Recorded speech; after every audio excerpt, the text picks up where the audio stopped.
Welcome to a new fragrance review. Today we're going to try Patchouli Ardent by Guerlain.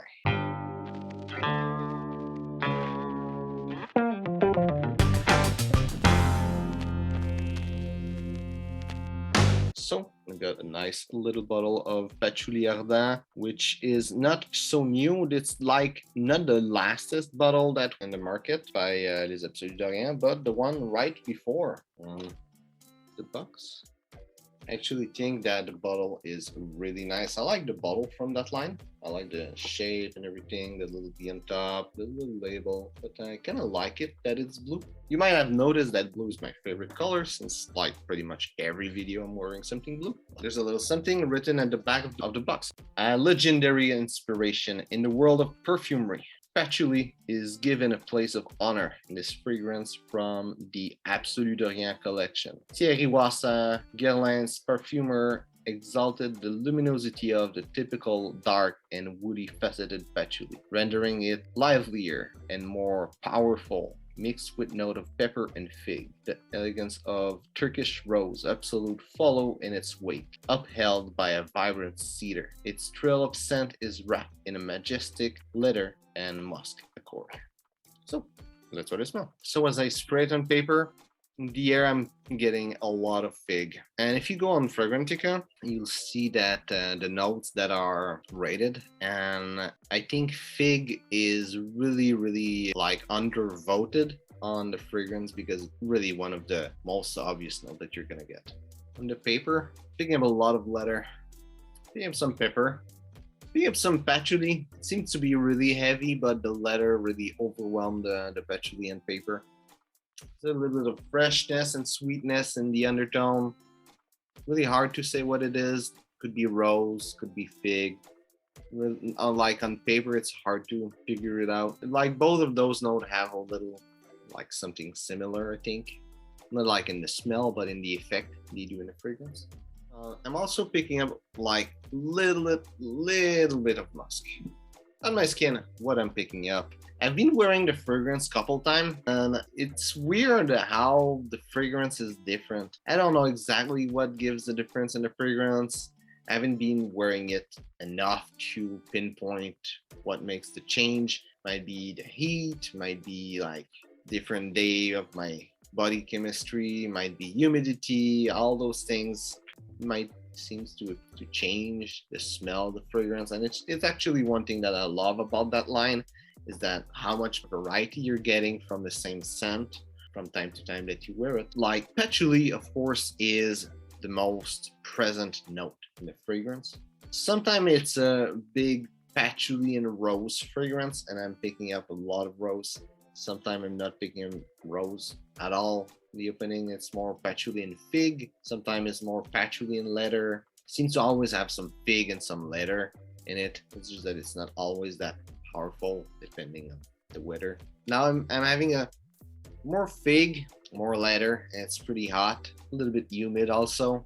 You're gonna have to really try it, how it goes on your skin, and it's really something. Like most fragrance, you need to try it on your skin before you buy it, but these fragrance especially because they're really different from people to people. Anyway, I'm also in the opening picking up a little bit of cedar and a little bit of pink pepper. In the dry down, I'm picking up a lot of patchouli, a lot of leather, a little bit of rose, a little bit of fig, a little bit of cedar, and a little bit of pink pepper. At that point, fragrance is pretty much always the same. And in the dry down, I'm picking up a lot of leather, a moderate amount of musk, and a little bit of patchouli. Projection is pretty good. A good 6 feet around me, people are able to smell it, and it's not just when it's super hot. It's also like with normal temperature, I would say. It have a really strong projection, and longevity is pretty good. It's 7 to 12 hours. For the complete note breakdown, top notes are fig, black pepper, and pink pepper. Heart notes are patchouli, Turkish rose, cedar, and the base notes are leather and musk. And where would see this fragrance? I think it's really interesting fragrance. Leather and patchouli makes it a really great business fragrance. It's really serious, really strong, really masculine. You know, it's called like unisex fragrance, but for me, most fragrance in that line are more masculine. Maybe because I'm a man and I tried them on me, and I think they smell great on me.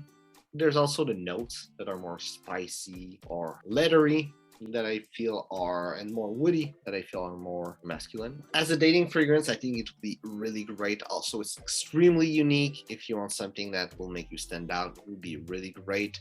I know that leather is not known to be a great note for dating fragrance, but the fig in it, it's really, really nice. It smells great, gives a bunch of sweetness, feels like kind of fragrance that you'd like to drink and eat, and it's great.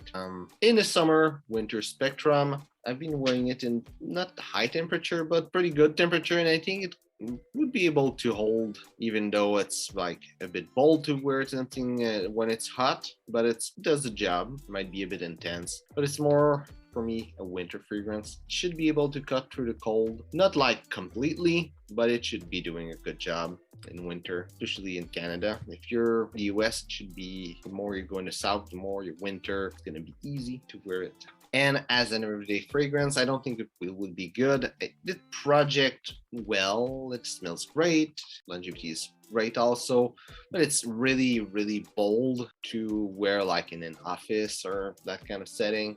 Also, it's not something I would like. My two things is always an office and funeral, and I think it's too bold to go on a funeral, so I wouldn't wear it as an everyday fragrance unless that's your thing. If you like patchouli and leather, and that's what you want for an everyday fragrance, you love it.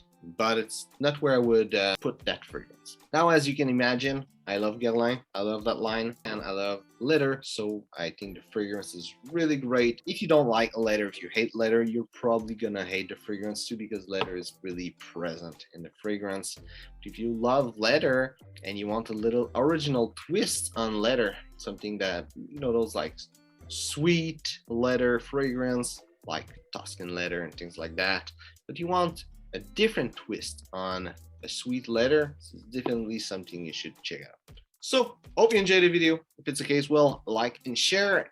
If you try the fragrance, tell me what you think about it. Also, if you're a big fan of Guerlain and Les Absolu de Rien, tell me which is your favorite fragrance from the line.